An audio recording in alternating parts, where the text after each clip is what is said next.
subscribe. Ito Manny Vlog.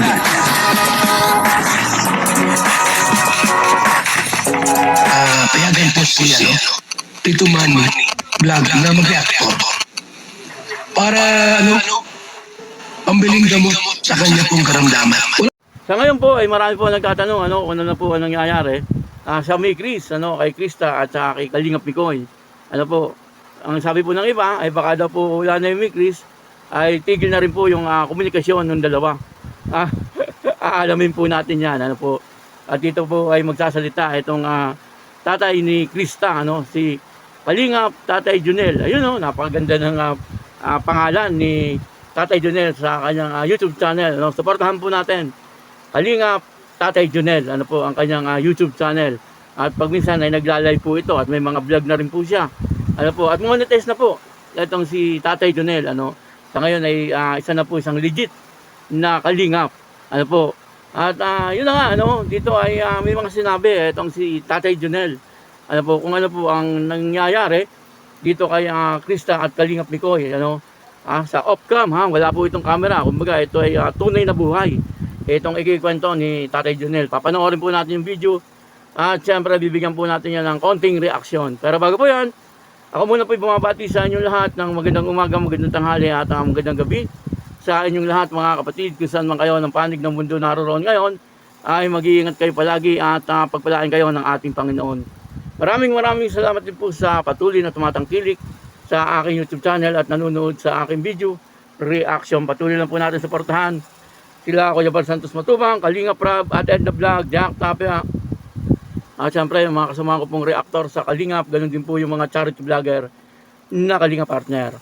Ito po yung video na kung saan ay nagkwento itong tatay ni Krista, si Kalingap Tatay Junel. Suportahan po natin at nagkwento po siya kay Lorny TV. Po, panoorin po natin at ang kabuuan po ng video ito ay mapapanood po natin sa YouTube channel ni Lorny TV, ang asawa ni Red Noveno. Suportahan po natin Lorny TV at Red Noveno. Ito po yung video, panoorin po natin. Tatay Junel. Unang-una, congrats muna kasi legit. Talagang Kalingap, YouTube partner na. Salamat siyempre sa amang Kalingap. Yes. Yes. So, yun, Tay Junel, total naman, ikaw ay talagang legit vlogger na kasi may monetize na, Hintay na lang ng pin. Hintay na lang po.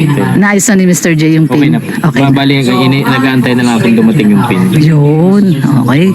So tayo Junel, lipat naman tayo sa bali-balita, Kasi may ibang mga Mikrisyoners na supporters na medyo nagdadamdam daw. Kasi syempre, alam mo naman, may nabanggit ng konti si Founder. Si Kalingap Tata. Oo, si Founder. Sa tingin mo ba, bilang kayo naman po ang tatay ni CJ, kasi ako mas maniniwala ako sa sa pamilya ni CJ.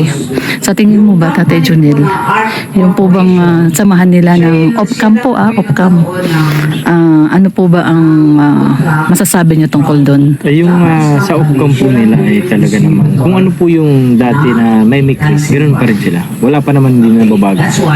Although wala na nga may Chris, ay ganoon pa rin yung nila, nila sa isa't isa, ganoon pa rin.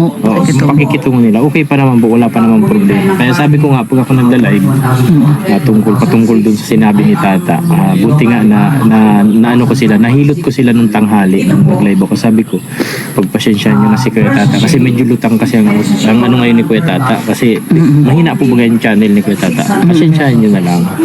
Kaya humingi ako sa kanila ng pero sa mga nababalita po na magkaka-love team na si Krista. Sinabi ni Kuya Tata, huwag na umasa sa Mi Chris after 2 years. Ayun po, ang masasabi ko po dyan ay ganito. Wala pa naman pong official na announcement si Kuya Rap. At kinausap ko na rin si Kuya Tata na wag mong pangunahan si Kuya Rap. Wag kang magsasalita ng dapat nag-isip ka muna kasi alam mo naman na napakaraming supporter ng Migris. Tama. Di ba? Mm-mm. Kasi once na nagsabi ka kasi ng ganun, hindi mo na maaalis yun sa kanila. Nakatanim na yun sa puso at isip nila.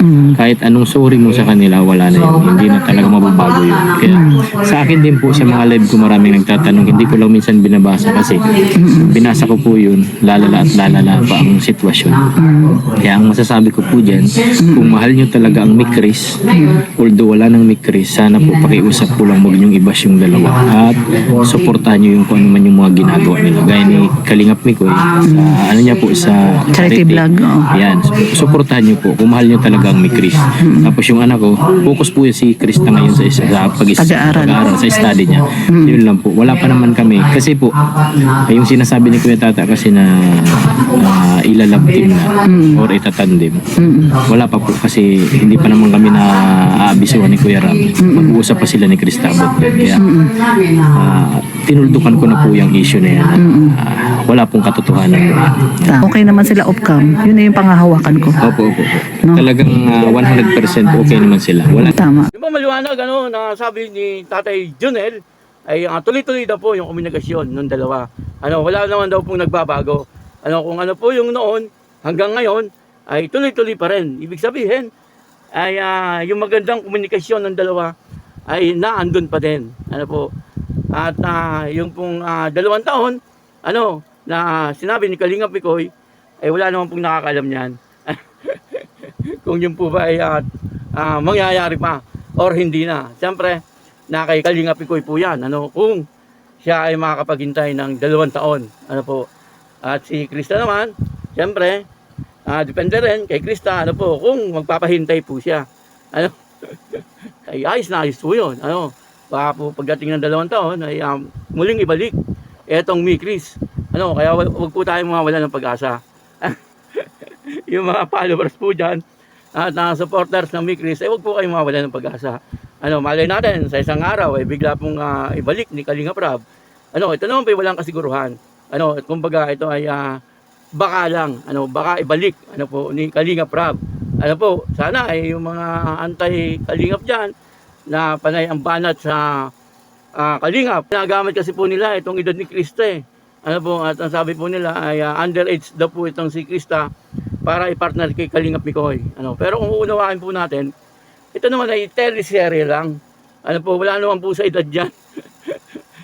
Yung teleserye, wala naman po sa edad dyan. Sa mga movie nga, makikita po natin, batang-bata pa yung babae at yung lalaki ay mas may edad. Pero nagiging okay. Basta po may pahintulot, siyempre, ng magulang, ay okay lang po yan. Kasi trabaho po ito parang nagtatrabaho lang po si Krista, parang artista po siya ng Kalingap. Parang ganun yun Kaya titingnan po natin kung ano po ang susunod na mga mangyayari dito sa Migris. Kung ito talaga wala na po talaga or maghihintay po tayo ng 2 taon or magkakaroon ng mga panibagong kanya-kanya love team. Sabi nga ni Tatay Junel, wala naman daw pong abiso sa kanila etong si Kalingap Rab. Kaya sa ngayon ay wala pa pong masabi etong si Tatay Junel kung ano po talaga ang kalagayan ng dalawa. Basta ang sabi po niya ay tuloy-tuloy daw po yung magandang komunikasyon ng dalawa. Kaya yun, maraming salamat po sa inyong lahat. At ako po si Tito Manny Vlog na nagsasabing God bless you all. Diyos mabalos.